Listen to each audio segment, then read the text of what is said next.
Europe 1, 8h41, la revue de presse. La revue de presse de Natacha Polony. Bonjour Natacha. Bonjour Thomas, bonjour Julie, bonjour à tous. Ce matin, une de vos journaux, on constate les échecs. L'échec de la médiation franco-allemande à Moscou. Le Monde, mission inachevée à Moscou. La Croix, comment empêcher une guerre totale. Et puis ce message en provenance du Doubs, une victoire en forme d'échec. Libération, le PS au forceps. Le Figaro, partiel du Doubs. Le PS de justesse, l'UMP en plein doute. L'opinion à l'UMP, la primaire bat déjà son plein. Heureusement, l'échec, ça n'est pas pour tout le monde. Les Échos, le CAC 40 a versé 56 milliards à ses actionnaires l'an dernier. Vous avez choisi pour commencer de nous parler de Boko Haram, Natacha. Et oui, je sais que c'est loin, c'est aux confins du Niger et du Nigeria, mais il faut lire le reportage de Jean-Louis Le Touzet dans Libération qui nous raconte le cauchemar des populations, le désarroi des autorités face à des assaillants qui envoient désormais des enfants se faire exploser sur les marchés. La ville se vide, raconte un commerçant de Difa à la frontière entre les deux pays, car le Niger est en guerre contre des fous. Et comment combattre des fous ?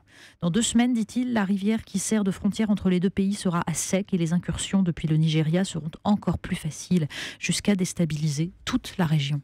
Le Nini n'est pas une position responsable entre un candidat UMP et un candidat FN. Je n'hésiterai jamais, déclarait Manuel Valls en direct sur Europe 1 il y a quelques minutes. On en vient à cette partielle du Doubs. Mais oui, et c'est Jean-Louis Hervois dans la Charente Libre qui résume avec le plus de concision. Le PS gagne, le FN chante, l'UMP trinque. Enfin, rectifions, le PS gagne. Frédéric Barbier est un rescapé, constate Michel Urvois dans Ouest France. Marine Le Pen n'a plus besoin du scrutin proportionnel pour troubler le jeu, renchérit Alain Duzard dans l'Est républicain. La belle concorde post-Charlie s'est fracassée dans les urnes où résonnent d'autres douleurs plus prosaïques. Le chômage de masse, la désindustrialisation. Mais c'est bien cela le plus intéressant ce matin dans la presse, l'invocation permanente de cet esprit du 11 janvier dont on se demande ce qu'il faut mettre dedans. Dans Libération, Laurent Geoffrin explique que la victoire du Doubs montre que les événements du début de l'année ont rendu aux électeurs de gauche un début de fierté.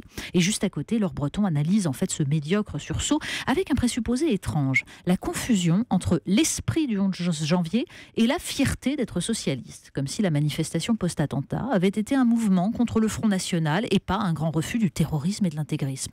Laurent Geoffrin l'admet à la fin de son éditorial. La candidate du FN a failli gagner avec son seul discours de dénonciation de l'islamisme. Preuve que les questions d'identité et d'intégration sont un enjeu crucial.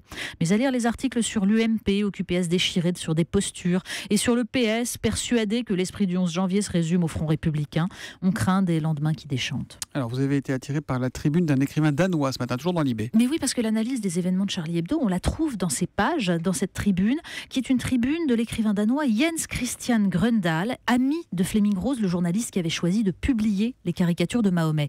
Il rappelle les raisons de ce choix, l'inquiétude face à l'impossibilité pour un auteur de jeunesse connu de trouver un illustrateur pour un livre sur la vie du prophète.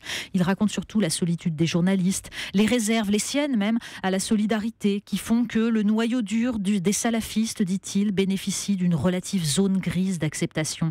Il déplore que les esprits soient trop peu laïques et regrette qu'à gauche, on considère qu'il n'est pas bien de critiquer l'islam, ce qui revient, explique-t-il, à présupposer d'une manière condescendante que la foi des musulmans devrait être plus indissociable de leur être, que cela ne l'est chez n'importe qui. C'est un texte comme une leçon de lucidité. Vous nous parlez d'un amoureux des sciences à présent. Mais oui, Le Monde consacre une page à la réouverture aux visites de l'appartement d'Auguste Comte. Une occasion de raconter la vie de ce philosophe, père de la foi occidentale en le progrès tout-puissant, auteur fétiche de Michel Houellebecq. Et puis ça raconte son amour fétichiste pour une jeune femme inaccessible, morte de phtisie, dont il fit une des saintes de la religion qu'il inventa, une religion pour mener l'homme vers la science. Et comme les scientifiques ne sont pas toujours très rationnels, Le Monde nous raconte aussi l'histoire d'Ettore Majorana, génie de la physique nucléaire, totalement dépressif et qui disparut sans laisser de traces en 1938 à l'âge de 32 ans. Eh bien, l'émission italienne Chi l'ha visto, donc c'est le perdu de vue italien, a permis de retrouver sa trace dans les années 50 au Venezuela. Mais on ne sait toujours pas ce qu'il a fait entre-temps, donc l'enquête continue. On termine avec quoi ? Télé-réalité et compagnie, c'est Mais ça ? oui, parce que vous souvenez-vous, Perdu de vue à l'époque a été critiquée comme une émission légèrement voyeuriste. C'était avant la télé-réalité. Regardez la une du Parisien. Et maintenant, une télé-réalité toutes nues. Oui, le progrès cher à Auguste Comte a permis d'en arriver là, c'est magnifique. Une imagerie kitsch et perverse pour nous faire croire que la rencontre de deux inconnus façon jardin d'Éden sur une île paradisiaque peut prétendre à l'authenticité. Ah oui, un petit détail. En fait, au bout du 2e jour, on met 2 filles en concurrence pour le bel Adam. Alors le slogan, ici, pas de vêtements, pas de maquillage, juste la vérité nue. C'est quand même étonnant qu'on ait l'impression de trouver la vérité nue dans les reportages sur Boko Haram, sur la désindustrialisation dans le Doubs, et pas du tout, vraiment pas du tout dans les pages du Parisien sur cette émission. Le regard de Natacha Polony sur la presse, c'est tous les matins à 8h30 sur Europe 1. Demain, Natacha. À demain. Bonne journée.